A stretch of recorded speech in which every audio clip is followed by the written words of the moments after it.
लाते रहते हैं। दोस्तों, न केवल भारत में बल्कि पूरी दुनिया में केदारनाथ मंदिर को सबसे मिस्टीरियस मंदिरों में से एक माना जाता है। केदारनाथ मंदिर भारत के उत्तराखंड राज्य के रुद्रप्रयाग नाम के जिले में स्थित है। भगवान शिव का यह मंदिर हिंदू धर्म के सभी तीर्थ स्थलों में से सबसे शुद्ध माना जाता है। और इस मंदिर के बारे में एक बहुत ही प्रचलित मान्यता ये है कि जो कोई भी जाकर इस मंदिर में पूजा कर पाता है वो बहुत ही खुशकिस्मत होता है, क्योंकि मान्यताओं के अनुसार इस मंदिर तक पहुंच पाना हर किसी की किस्मत में नहीं होता है। पर इन सबसे ज्यादा रोचक बात तो ये है कि केदारनाथ मंदिर को कब, किसने और क्यों बनवाया, इसके बारे में कोई भी नहीं जानता। हालांकि वो अलग बात है कि धर्म और शास्त्रों में ये लिखा गया है कि केदारनाथ मंदिर को पांडवों ने बनवाया था, परंतु अभी तक इस बात का कोई सबूत नहीं मिला है कि इस मंदिर को वाकई में पांडवों ने बनवाया था या फिर इसके पीछे कोई और ही रहस्य छुपा हुआ है। और इस मंदिर का रहस्य यहीं पर खत्म नहीं होता, क्योंकि जब आप केदारनाथ मंदिर की बनावट को देखेंगे तो आपका सिर चकराने लग जाएगा। केदारनाथ मंदिर में जो पत्थर लगे हुए हैं वो इतने सटीक और इंटरलॉकिंग तरीके से लगे हैं कि देखकर ही ऐसा लगता है मानो किसी मॉडर्न इंजीनियर ने इसे तैयार किया हो। पर ऐसा होना तो संभव नहीं है, क्योंकि ये मंदिर आज से हजारों साल पुराना है और जिस किसी भी वक्त ये मंदिर बना होगा उस वक्त आज के समय में इस्तेमाल की जाने वाली मॉडर्न टेक्नोलॉजी का नामो निशान तक नहीं था।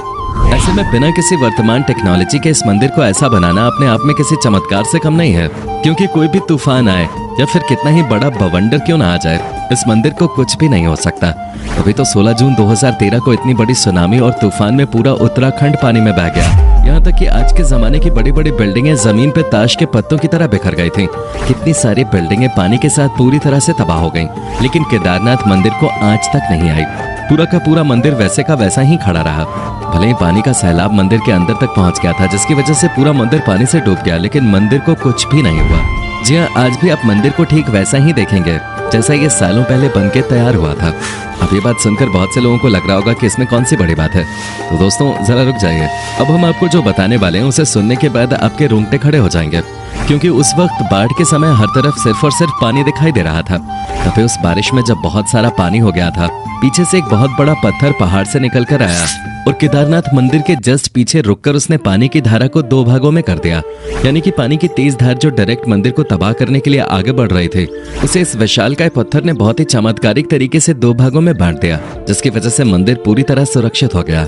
ऐसे में सबसे बड़ा सवाल ये आता है कि जब लेटेस्ट टेक्नोलॉजी और मजबूत पत्थरों का इस्तेमाल करके बनी बड़ी बड़ी बिल्डिंग्स पानी के बहाव को नहीं झेल सकी और टूटकर बिखर गईं, तो भला केदारनाथ मंदिर क्यों नहीं डूब सकता था। अब आप इसे कुछ भी कहें, लेकिन जब सारी बिल्डिंग्स टूटकर बिखर रही थीं, तो एक विशालकाय पत्थर ने मंदिर को सुरक्षित रखने का काम किया। इस घटना के बाद लोगों को यह एहसास हुआ कि सच में जिस केदारनाथ मंदिर की पूजा करने के लिए लोग मीलों की दूरी तय करके आते हैं, वो वाकई में कितना रहस्यमयी और चमत्कारिक है। और शायद यही कारण है कि केदारनाथ मंदिर को भारत के सबसे पवित्र और रहस्यमयी मंदिर के तौर पर जाना जाता है।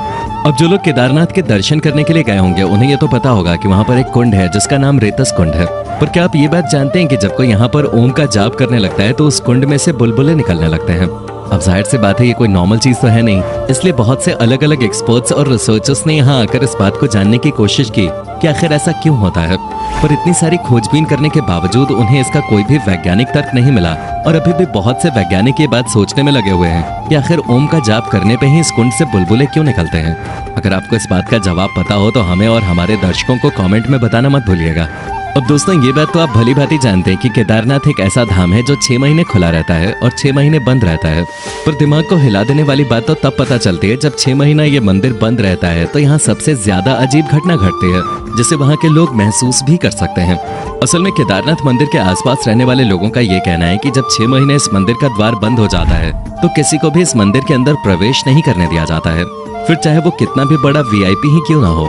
एक बार अगर मंदिर का कपाट बंद हो गया तो वह सीधा 6 महीने बाद ही खुलता है और पूरे 6 महीने मंदिर में किसी भी प्रकार की कोई साफ सफाई नहीं होती है।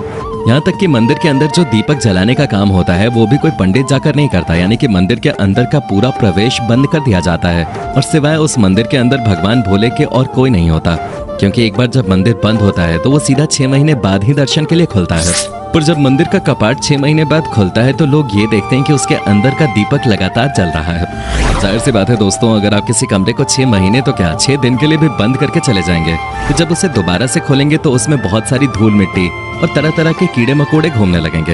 यानी कि जिस हाल में आपने उस कमरे को छोड़ा होगा उस हाल में तो कमरा बिल्कुल भी नहीं होगा, क्योंकि कमरा बंद हो या फिर खुला हो, अगर हम उसमें साफ सफाई नहीं करते तो प्रकृति किसी न किसी तरीके से उस पर अपना कब्जा करना शुरू कर देते हैं।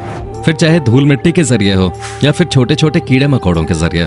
लेकिन जब स्वयं ब्रह्मांड को चलाने वाले भोलेनाथ किसी जगह पे हो तो प्रकृति की क्या मजाल कि वो उस जगह के आसपास भी फटक सके।